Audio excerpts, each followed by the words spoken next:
में बैठे देवी एवं सज्जनों, पत्रकार दीर्घा में बैठे पत्रकार बंधुओं, आप सबों का बिहार बदलाव सभा में हार्दिक अभिनंदन, वंदन, चंद्र। मैं प्रमोद कुमार चौधरी, जैसा मेरे पिछले वक्ताओं ने बताया कि मैं यहाँ से जन स्वराज का संभावित प्रत्याशी हूँ और एक मैं ही नहीं हूँ, और भी लोग हैं, हमारे सुलोचन जी भी हैं, कुछ लोग गए हैं। ये जन स्वराज की परंपरा है कि यहाँ सारे प्रत्याशी कोई प्रतिद्वंदी नहीं होते हैं, मिल करके बैठे हुए हैं और जनता के हाथ में निर्णय करता है कि इनमें से किसको हम चुने, उसका नाम भेजिए, उसको प्रत्याशी बना के भेजा जाएगा। शायद ऐसा आपने किसी पार्टी में अब तक नहीं देखा होगा। प्रतिद्वंदिता इतनी बढ़ जाती है कि लोग पर्सनल मुद्दे पर गाली गलौज पर उतर जाते हैं, लेकिन ये परंपरा हमारे जन स्वराज में नहीं है। इसके लिए ये जन स्वराज सर्वश्रेष्ठ बनता है। बंधु, ये जन स्वराज क्यों है और हमें इसकी क्या आवश्यकता है, इतना भीड़ लगाने की क्यों जरूरत है, इस पर हमें विचार करना होगा। क्योंकि हम सरकार बनाते हैं और सरकार हमें सुविधाएं प्रदान करती है। 15 साल हमारे लालू जी शासन किए और उन्होंने जो एजेंडा रखा उनको पूरा किया। लगभग 20 साल होने जा रहा है, हमारे नीतीश जी आए, शासन किए, उन्होंने जो एजेंडा रखा लगभग पूरा किया। लेकिन क्या इस गति से हम अन्य प्रांतों की तरह आगे बढ़ रहे हैं या पीछे जा रहे हैं? दोस्तों, विकास की जो रफ्तार इन 35 सालों में है वो या तो माइनस में गई है या स्थिर हो गई है। हमें इसे गति देना होगा। हमारे यहाँ विकास ठीक ढंग से नहीं हो रहा है। हम लोग सोचते हैं रोड नाला बन गया तो विकास हो गया। विकास के लिए हमें बहुआयामी कार्य करने होंगे।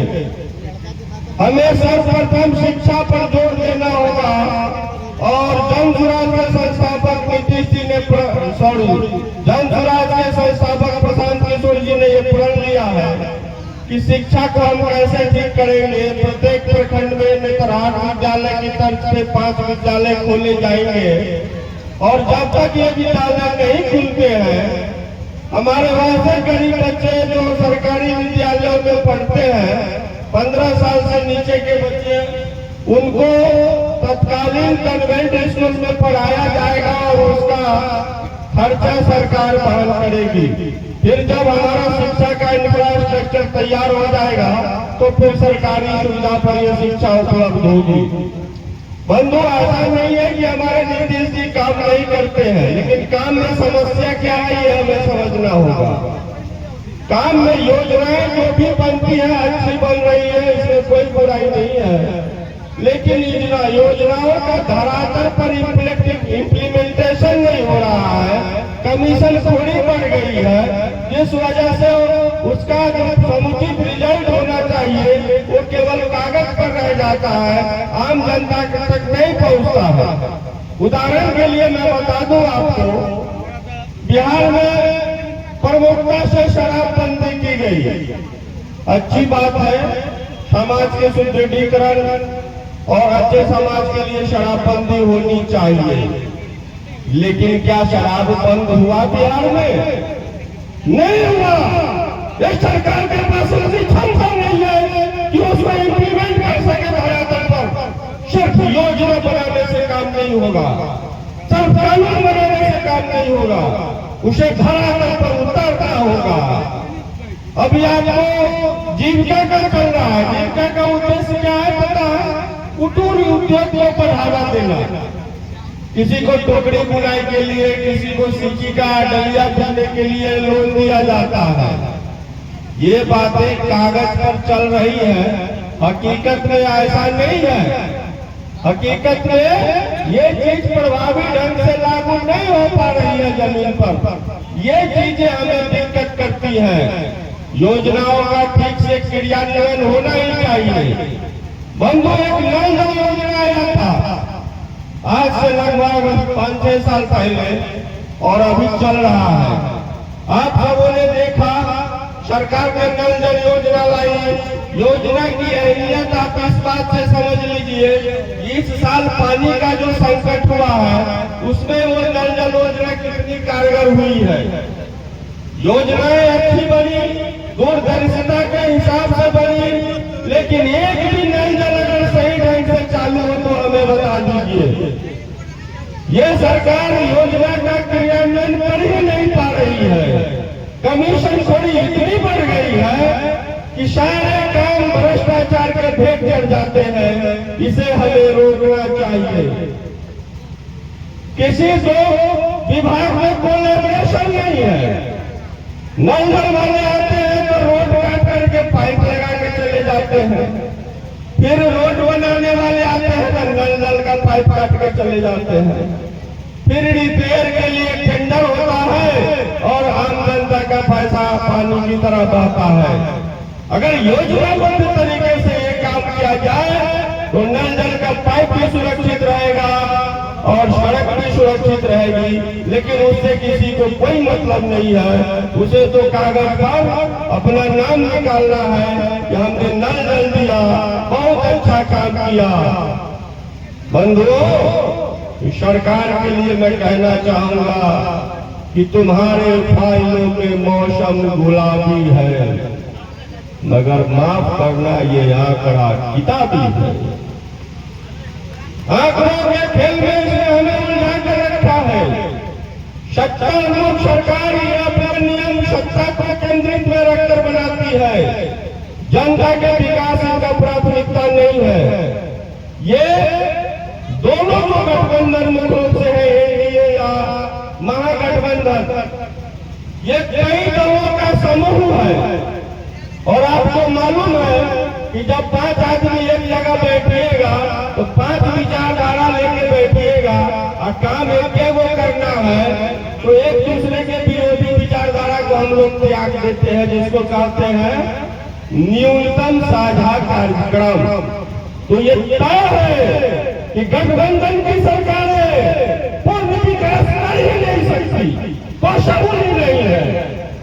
कोई सरकार, कोई पार्टी चाहता है कि हम शिक्षा पर जोर दें और कोई कहेगा कि न हम सड़क पर जोर दें और कोई कहेगा न हमको जो है सो आमदनी अपने करना है।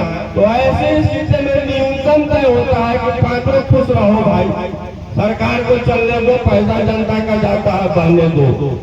ये जन स्वराज एक ऐसी पार्टी है जिसने अपना नियम बनाया कि मैं गठबंधन कभी नहीं कहूंगा चाहे मुझे 1 सीट आवे या 243 सीट आवे।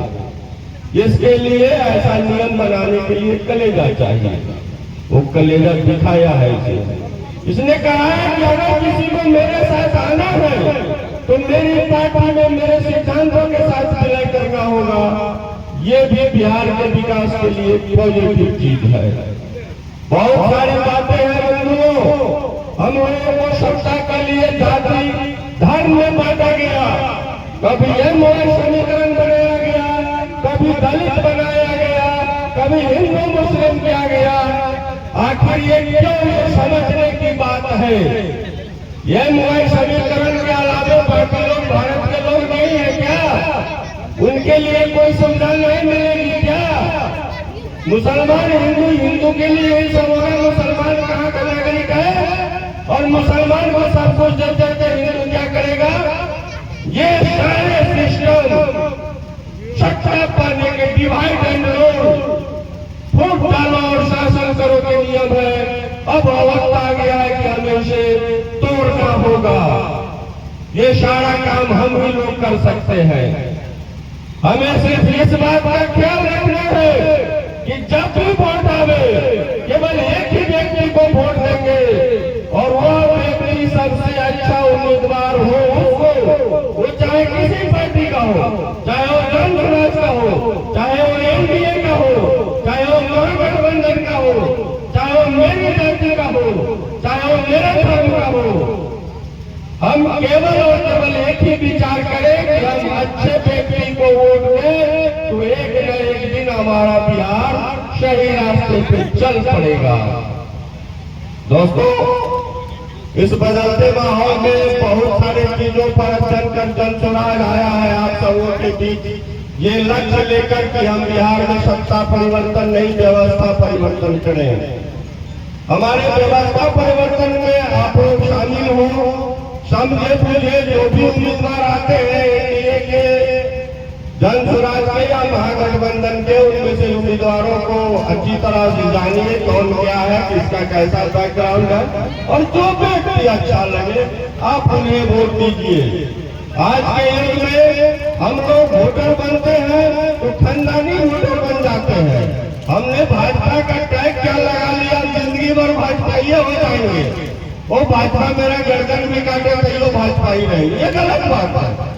हमें हमेशा उस पार्टी का समर्थन करना चाहिए जो मेरा काम करेगा।